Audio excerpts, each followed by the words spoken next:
Evangelho de Jesus, conforme escreveu Marcos, capítulo de número 15, versículo de número 9, diz a palavra: E Pilatos lhes respondeu dizendo: Quereis que vos solte o rei dos judeus? Porque ele bem sabia que por inveja os principais dos sacerdotes o tinham entregado. Mas os principais dos sacerdotes incitaram a multidão para que fosse solto antes Barrabás. E Pilatos respondendo lhes disse outra vez: Queres que solte o rei dos judeus? E eles tornaram a clamar: Crucifica-o. Mas Pilatos lhes disse: Mas que mal ele fez? E eles clamaram de novo: Crucifica. Sabe, nós aprendemos desde quando nós éramos criança que a voz do povo é a voz de Deus. E essa é uma máxima que nós aprendemos a crer e tomamos como verdade muitas das vezes. Que a voz da multidão é a voz que deve se sobrepor na nossa vida. Ou seja, se a multidão apoia, é bom. Se a multidão não apoia, está errado. Parece que nós sempre estamos fazendo dependendo da aprovação das pessoas. Até porque parece que se todo mundo gosta, está dando certo. Ou se ninguém gosta, está dando errado. Então quando nós entramos nesse ciclo de análise, aonde nós passamos a acreditar que a voz do povo é a voz de Deus, nós esquecemos que a voz de Deus nem sempre acompanha a voz do povo. Que a voz de Deus ela é singular. Que a voz de Deus é diferente de massa. Que a voz de Deus ela é certeira. Que a voz de Deus, independente do que alguém está dizendo, ela é distinta. Ou seja, a voz do povo não é a mais importante, porque ela oscila, e a prova disso está no texto que a gente acabou de ler. Já parou para pensar que Jesus foi seguido por multidões a vida inteira? Que aonde Jesus estava, a Bíblia faz questão de dizer que havia multidões, que havia centenas de milhares de pessoas à volta dele. Óbvio, multidões tinham os seus interesses. Afinal de contas, aonde Jesus andava, aonde Jesus estava, milagres poderosos e extraordinários aconteciam. Quem é que não gostaria de estar perto de um homem como esse? Agora, olha como a multidão é perigosa. Essa multidão ovacionava ele: Jesus, filho de Davi, Jesus o Messias.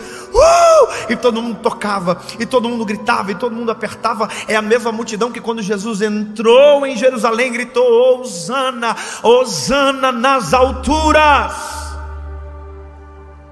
Só que foi a mesma multidão que quando Jesus estava sendo julgado inocente, a mesma multidão que Jesus, quando estava sendo flagelado, incitado por Barrabás, pelos sacerdotes que tinham inveja dele, gritaram: solta Barrabás e crucifica ele. Imagina Jesus olhando a multidão e no meio da multidão enxergando paralíticos que agora andavam. Imagina Jesus olhando no meio da multidão e vendo pessoas que foram curadas, libertas, transformadas, e no meio eles estavam gritando: crucifica! Solta Barrabás! Ou seja, se o nosso coração estiver preso na reação da multidão que nos cerca, outrora, em algum momento, a gente vai se frustrar. Em algum momento nosso coração vai ser ferido e machucado. Por isso que a voz da multidão não pode determinar o nosso propósito. A voz da multidão não pode determinar a nossa caminhada. A voz da multidão não pode determinar o nosso destino. A única voz que pode dominar a vida do ser humano é a voz de Deus, porque ela é a única que conhece o seu passado, o seu presente e o seu futuro. A voz de Deus é perfeita. Agora, o que é o nosso problema? A gente gosta de uma coisa e detesta outra. Vaia, a gente detesta. Aplauso, a gente se apaixona. Agora, a mesma multidão que aplaude tem boca para vaiar. A mesma multidão que vaia tem mão para aplaudir. Por isso que é perigoso, porque multidão se interessa pelos seus interesses. Você só serve quando os interesses da multidão são resguardados. Quando os interesses da multidão não são mais atendidos, a vaia se torna realidade. E esse é o problema. Deus nos deu propósitos que independem da aprovação da multidão. Deus nos deu propósitos eternos, que não precisa de dizer maravilhoso, ou de alguém dizer que horrível. Então, meu lindo, guarda o seu coração. Guarda o seu coração do aplauso e guarda o seu coração da vaia. Guarda o seu coração da aprovação e guarda o seu coração da reprovação, porque a única voz que tem que servir para você é a voz de Deus, que sabe tudo sobre a sua história.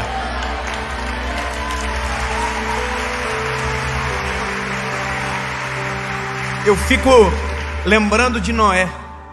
Já pensou? Noé começou a construir a arca. Imagina a multidão dizendo: ridículo, não chove aqui, não precisa disso, está boiando, que absurdo, isso não tem nada a ver, nunca ninguém vai usar. Aí alguém disse: gente, olha para o céu, está chovendo. A multidão que vaiou estava louca para aplaudir, só que agora a porta da arca estava fechada. Agora, veja, aqui na história de Noé, a vaia veio primeiro que o aplauso. Em Jesus, o aplauso veio antes da vaia. Nem sempre a multidão ela é uniforme. Tudo depende do propósito que Deus tem para você. Tudo depende daquilo que Deus tem de maneira exclusiva para você. Meu lindo, ninguém está aplaudindo? Está dando certo. Se for o propósito de Deus, está dando certo. Pastor, está todo mundo vaiando, está dando certo. Se for a vontade de Deus, é perfeita, agradável, e é só isso que você precisa saber. Agora, detalhe: qual é a voz que tem que dominar o meu coração?